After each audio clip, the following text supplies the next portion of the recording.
Have you ever driven 45 minutes into an estimate, spent 2 hours there, and know within the first 5 minutes they were never going to hire you? After booking over 1,500 estimates for remodeling contractors, I know exactly what to ask on the phone to make sure that never happens. And in this video, I'm going to be breaking it down on a live call for you.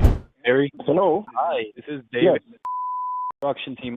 I know you booked an appointment with us for your bathroom remodel for tomorrow. Yes. Literally wanting to give you a 5-minute call just to get a little bit more info. Is this about time? Actually, I was on another call, but that's okay. My wife will hang up if I don't come back. Okay. Yeah. I'll keep it quick. What are you trying to do in your bathroom? To take out there's a bath shower combo in there, a shell, fiberglass or whatever. To take it out and put a shower, and it's gonna be oriented the other way. Yeah. And to move a door from the hallway and put it on the wall to the bedroom, and to put exhaust fan in the bathroom because there was none in there, and of course to replace the vanity. And I had mentioned a compact one, 48 inches. You can't have it any longer, otherwise there'd be a squeeze between the edge of the shower and the Okay. vanity. Gotcha.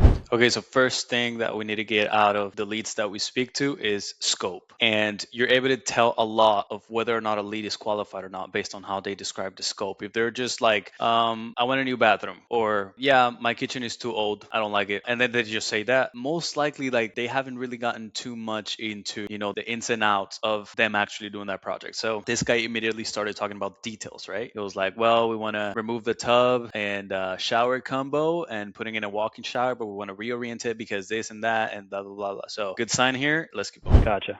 So replace the tub shower combo, put in a shower Mhm. but with a different orientation, moving the Mhm. door from one wall to another, and then adding the Mhm. exhaust fan because there isn't any one there, and then just supplying and installing the 48-inch double vanity, correct? Mhm. Okay, gotcha. So doing this right here is super powerful because anyone can call these leads, qualify them, ask them what they want to do and stuff. But as I've talked in many other videos, like the main thing that we're looking to do with our marketing efforts is to differentiate ourselves from other competitors, right? We do this with our website, with our branding, our portfolio, the other types of jobs that we have done, and just showing as much credibility as possible in this industry is very important. You can go watch any other videos I've made if you want to know more about that. But the way we do this in our calls is just by actually listening, just sounding like you're actually there to help them out, right? And repeating back to them exactly what they're trying to do is a super easy way for them to know that you're actually listening. And then I know it obviously depends on what the investment for the whole thing ends up being, but what's your Sure. timeline for this? As early as possible. As soon as you can. Okay. So after figuring out the scope, next thing we want to figure out is the timeline, right? And I asked this question this way because if you just say, hey, what's your timeline? 9 times out of 10, you're just going to get the response. Well, it depends on the budget, right? Or, well, it depends on the quote. It depends on how much it. So I'm always like prefacing that question with, I know it obviously depends on, what the cost for the whole thing is, but what's your timeline for this? Ideally, when would you like to get going? And then they cannot say that response again because you already said, obviously it depends on that. But other than that, when they would like to start, right? As soon as you can, yes. Yeah, okay, gotcha. The reason I ask is because, usually I like to give people sort of an idea of Mhm. what to expect, not just price-wise, but also like timeline, availability, and stuff like that Yeah. during these calls, I'm curious, like, do you guys already have a budget in mind, or do you want me to kind of give you a bit of an idea? I messed up a little bit here. Most people are just going to say, yeah, give me an idea. I usually just say, hey, I'm curious, do you already have a budget in mind for this? And then just shut up. Some people are going to be like, well, no, I want to know how much it is. Can you tell me that first? Or can you guys come or whatever? And then some other people are actually going to be like, well, yeah, David, I didn't, I actually don't want to spend more than X amount on this. And that's super helpful, right? Because you're able to tell right off the bat how qualified someone is just by how much they think their project is going to be. Well, give me a bit of an idea. I don't really have a budget. I did one, what was it, 10 years ago. And by the way, most people do have an idea of how much they want to spend. The main thing that's going to determine whether or not they tell you that number before you give them a number is just how much they trust you. If they can tell that you're actually there to listen to them and to help them out, and you're actually very good at what you do, and they can figure that out before you get to the budget question, a lot of people are actually going to tell you, yeah, David, I really just don't want to spend more than X amount. Or, well, I'm thinking between X and Y. I wouldn't know how much it cost me because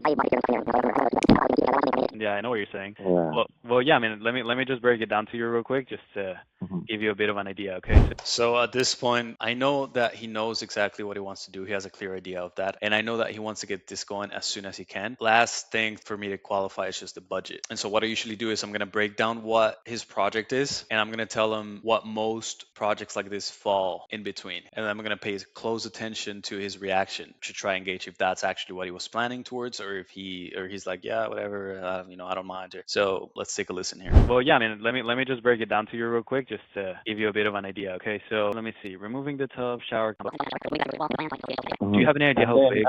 Oh, go ahead. how big what? Yeah, how big the bathroom is by any chance? What is it? 6 foot by 10, I think. Okay, that's fine. So I was just trying to give you a more, specific idea. But I mean, most Well, projects like this. you won't get the best idea would be for somebody who is going Of course. to come look at it. Yeah. No, you know. ideally, and it looks like that's the best route that Mhm. we're gonna take. But I still wanted to kind of give you an idea up front just to make sure. This right here is important because a lot of people at this point, a lot of contractors would just be like, fuck it, let's just go to his house. Let's see what he's gonna do. Like a lot of people are gonna tell you they just want you to come over. It's just like, well, yeah, I mean, why are you trying to give me an idea over the phone? Just come over, take a look at it. I mean, how are you gonna be able to tell me how much my project is gonna be if you're not even here in person, right? You can't give him an idea. You don't have to look at it in person, and at least a ballpark, right? Of course, there's a lot of variables that come into place once you're actually in there, and then the scope can actually change by a lot. But in most cases, you're able to give people an idea. Well, listen, projects like this for what you're trying to do usually fall anywhere between this and this. Yeah, and just gauge how comfortable they are with those ranges, right?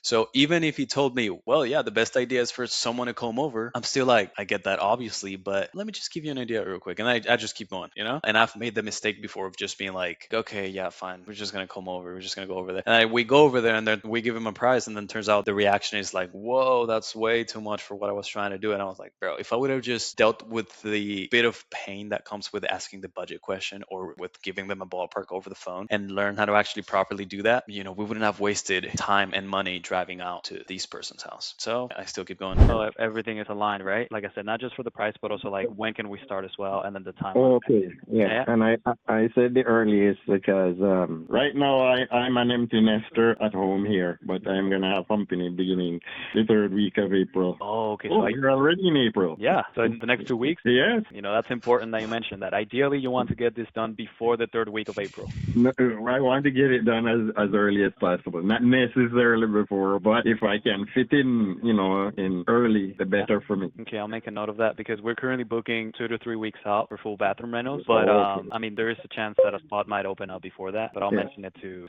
Okay, and then I mean, just like I said, to kind of break it down to you, tub, walk-in shower, door relocation, exhaust fan, and then just flooring, drywall finishing. Most projects like this realistically fall anywhere between $12,000 on the low end, and it can go all the way up to like $24,000. I've even seen some fall in the $25,000 range, but it all depends on the materials that you go for, and then how complicated the plumbing is. But yeah, I'd say 14 to 20. Very realistic. Another thing too, because the orientation is going to be different. Mm-hmm. The plumbing in the floor. Yeah, exactly. We actually did a reorient the shower. So I gave the budget, I gave a ballpark, I paid close attention to how he was going to react. And not only did this guy seem unfazed by the numbers, he even started to talk a bit about the scope. He was like, yeah, well, it's going to depend, right? Because the plumbing is this and that. Someone has to come look at it and stuff. And it wasn't like the ideal response where he's just like, that's exactly what I was expecting. Let's do it. But this whole thing is not really, is the lead qualified or is he not qualified? Like, it's just a gauge of how qualified I think he is based on these calls. And so you can think of it like a bar that's measuring how qualified or how unqualified the lead is during these calls. And I'm just asking questions, paying close attention to their tone more than what they're actually saying. And then I do this, I keep qualifying them until I am more certain that the lead is qualified and it's worth for us to drive out to their house than not. If I think it's worth it, I book him in for an appointment or I just confirm their current appointment. And if I don't think it's worth it, I just tell them it's best to cancel the appointment for now and for them to send some pictures or measurements so that we can give them a more realistic estimate before saying if booking an appointment is something that would make sense. So this lead so far, even though it wasn't the best response, I was more inclined towards let's just give it a shot. I think this guy is serious about doing his project and we can help him out somehow. So let's do it. And I'm basing, these numbers based on similar projects. So is that kind of in line with what you had in mind for this whole thing? Yes. And of course, the light switch is going to have on. I'm going to grab this information. I'm going to send it to He's the owner, and he's the one who's going to be talking to you tomorrow. If you have any questions before that, just you can just shoot me a text. And otherwise, He's probably going to give you a call before that to let you know he's on his way, and we're looking forward to it. Okay, and what's your name again? My name is David. David. Okay, thank you. Sounds good, Barry. Looking forward to it, man. Take care. Yeah. Yes, bye-bye. And that's all she wrote. If you're struggling to get consistent work or you want to get a lot busier with projects that are actually going to be worth your time, check out the first link in the description where I explain how my company can help with that. If you have any questions about me doing these sorts of calls, or if you want to see some other examples, you can just tell me in the comments. If you like the video, you can like it. And if you want me to keep recording videos like this, you can also subscribe so that YouTube keeps recommending you my videos. Other than that, I appreciate you for watching and have an amazing rest of your day. Thank you.